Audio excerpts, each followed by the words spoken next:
After a terrible start to the new FPL season, I've decided to wildcard this game week, and in today's video we're going to be running through my first draft ahead of FPL Game Week 6 and also discuss the key talking points with you and your wildcard for the upcoming game week. Now, before we dive into today's video, of course, if you do enjoy any of the content that you see on the channel, please be sure to like, comment, and subscribe, as we are ridiculously close to hitting 19,000 subscribers on the channel, and it would be absolutely amazing if we could do that. Let's not waste any time. Let's just dive straight into the draft. I've obviously got some other bits of data as well to talk along the way with the team selection, but let's talk through it. So I am filming this before the game has concluded between Arsenal and Manchester City.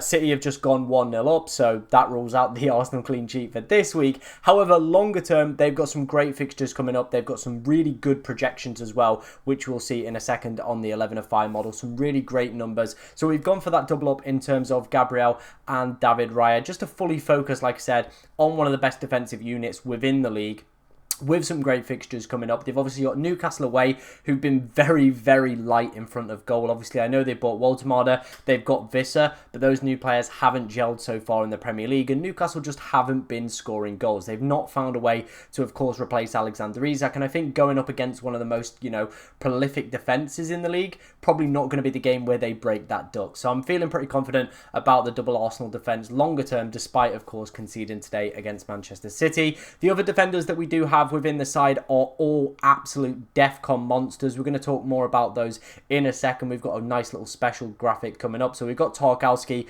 we've got Senesi, we've got Anderson, we've got Richards.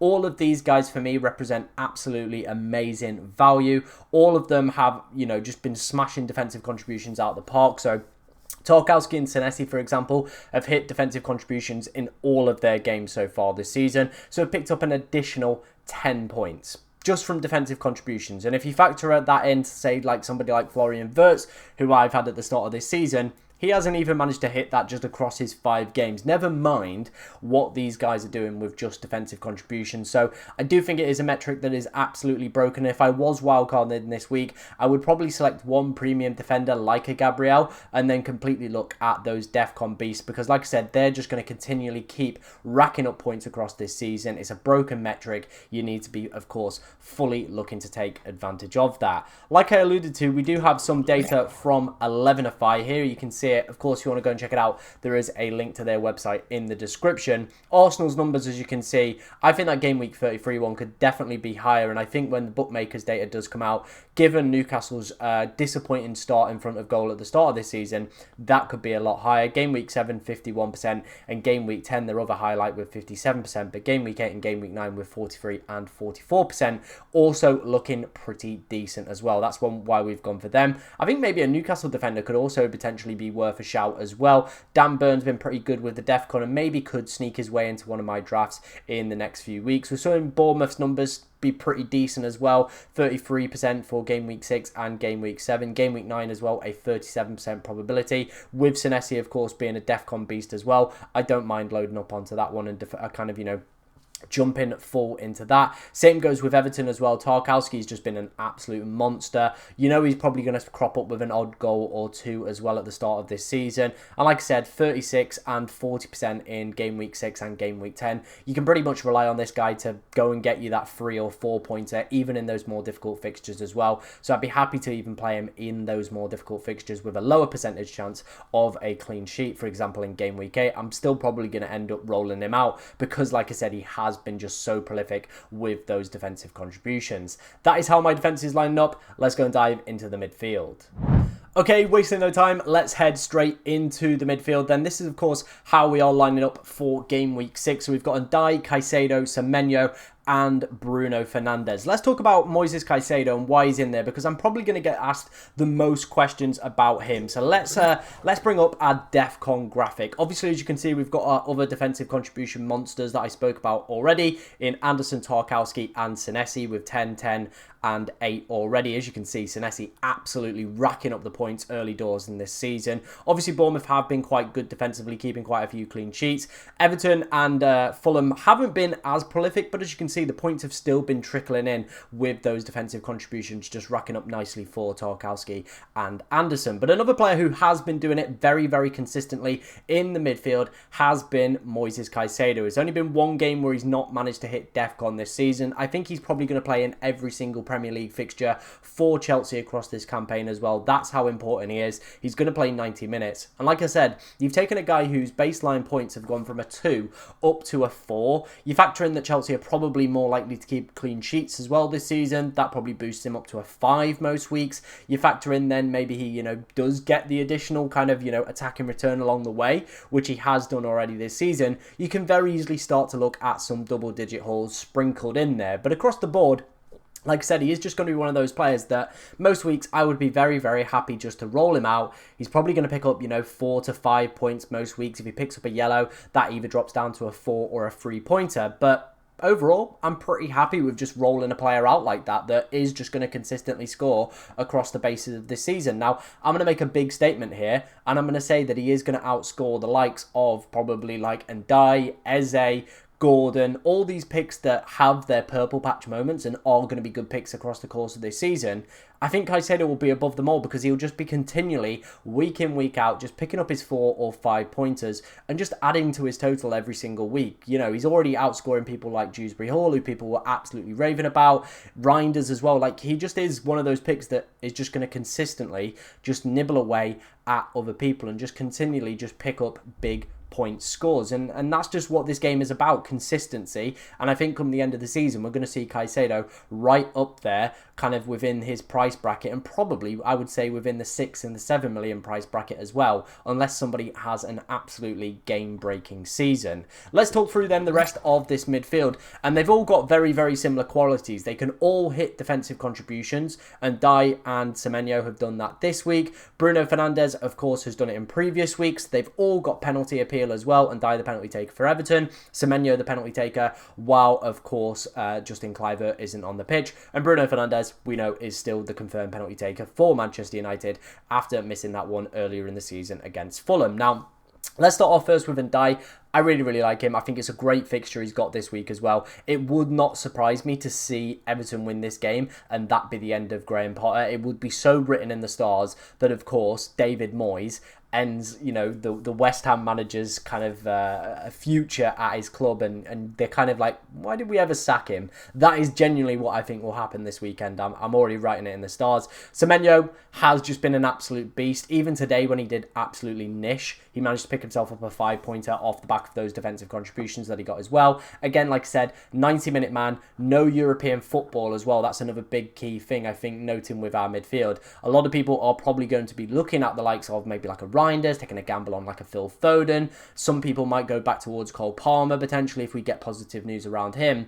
But I'm more leaning to the fact that I want to just try and stay away from European football as much as possible. Like, I am going to have to pick some of the teams that are in Europe, but a lot of my midfield here don't have it. There's only Caicedo here that does have it. The rest of the guys I'm expecting to play very good minutes. They've not got to worry about other competitions. They can solely focus on the Premier League. And I think with that Leeds fixture, that's a great one coming up for Semenyo. Bruno Fernandes, I think genuinely if he puts that penalty away against Fulham, we're looking at probably one of the highest scoring midfielders within the game. Everybody's got him in their sides, and everyone's like, yep, I 100% see why. He is just going to, again, be one of these picks that is just constantly chipping away. Maybe it's not always going to be the big flashy scores, but sometimes it will be those little ones with him just hitting DEFCON. Or it could be like the mega hauls that we've seen in the past from him, where he hits bonus, he scores a penalty, he's involved in some sort of kind of, attack threat. And one of the main reasons I like him as well is his bonus ability. He is an absolute bonus points magnet because, again, he does everything for the side. Everything runs through him. He got 1 goal yesterday, but he managed to come away with 3 bonus very, very easily because of everything else he was doing for this side. Our final midfielder is just going to be Josh King. He there does allow us to kind of, bench boost if we want. We've got a little bit of money left over, so we could upgrade to a 5 million if we really wanted to. And one of the ones that I have been looking at is Granit Xhaka. Again, a little bit of a DEFCON beast, has just been chipping away at the totals and actually has some attacking threat as well. So he might be a decent option if, of course, I do want to spend the remaining budget within this wildcard draft. Right, let's move on to our forwards and finish up today's draft.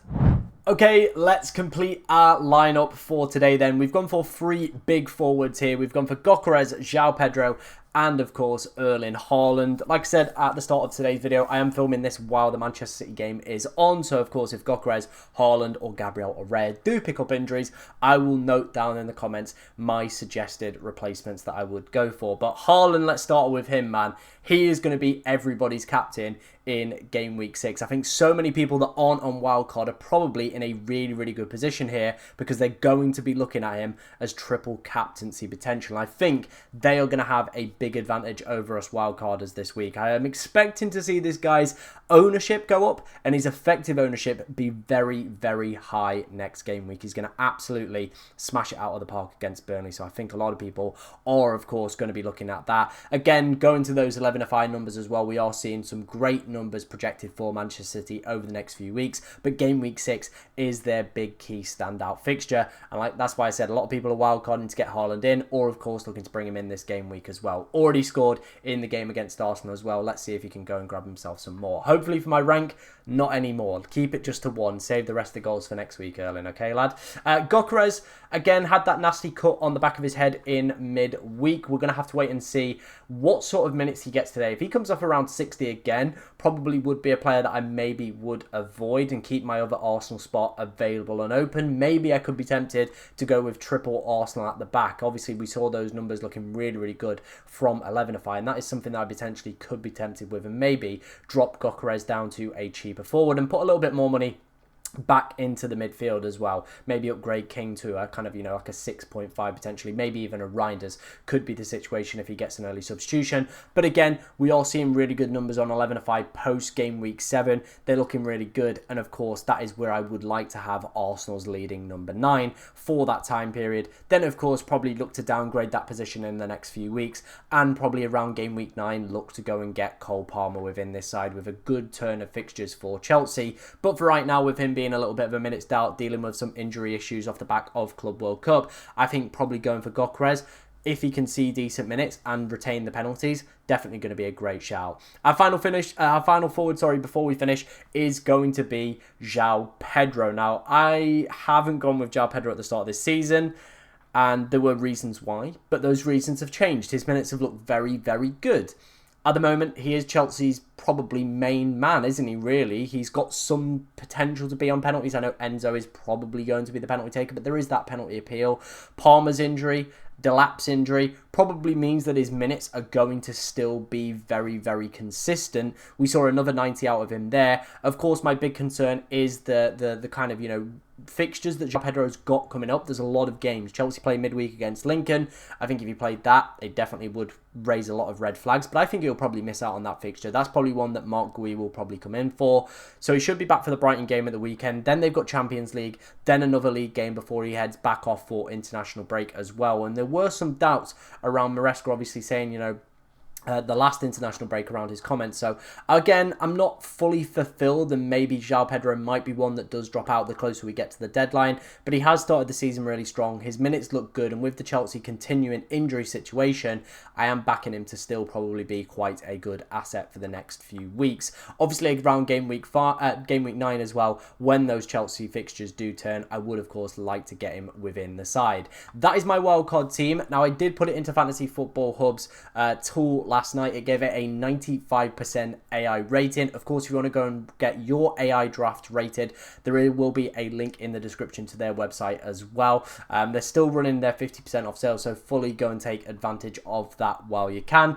Of course, let me know what you think of my wildcard. If you've got any questions about your wildcard, get them in the comments as we'll try to answer as many as we possibly can. But thank you for watching today, ladies and gentlemen, and good luck in game week 6.